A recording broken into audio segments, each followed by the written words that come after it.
107.5 The Game Podcasting is sponsored by Modern Exterminating, a family-oriented company. Professional, honest, and dependable pest control solutions. We're your one-stop shop for all pests. Everybody is going to be anxious to see what exactly happens with Bill Belichick and his first year coaching in college football. Look, he's got what seems to be a good roster that they built through the transfer portal, but it is obviously a different ballgame when you talk about coaching at the college ranks compared to coaching at the pros, which, again, he's regarded as one of the, if not the greatest pro coaches of all time.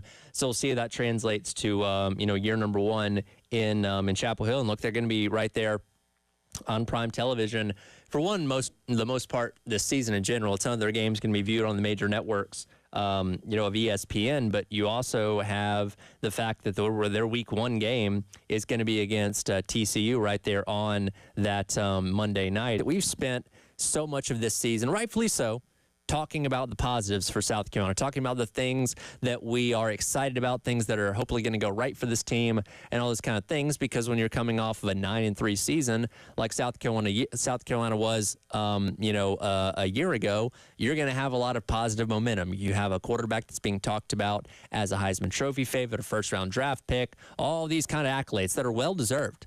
Dylan Stewart is looked at as one of the best college football or defensive players in all of college football. So a lot of hype, a lot of excitement, but you do have to examine the other side of the coin sometimes.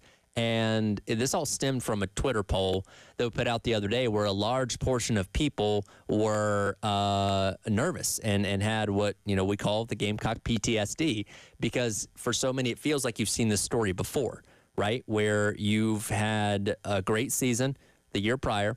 You have certain guys coming back. You got a good recruiting class or transfers that come in that you're excited. Like, okay, here we go. This is where you take that great season to another level and go even further, only to be let down where, you're missing bowl games or you're getting just bludgeoned by opponents you didn't think were going to do that to you, because this is something that, unfortunately, again, Gamecocks fans have seen more than one time in their history. So yesterday we observed and kind of analyzed that other side of the coin of what we think could go wrong for South Carolina. And today I want to kind of look at what we think can go right. What are the positives? What things excite us, or could we see as obtainable goals for this upcoming season? And when I lay this out there, you can obviously go with a Gamecock Larry type of take, RIP Gamecock Larry, because we all know what he would say if he was calling in on this day, saying, hey, they're going to go undefeated, they're going to win every single game, and they're going to win the national championship. And that would be a great accomplishment. I don't know if that's what people would say is exactly going to happen this upcoming year,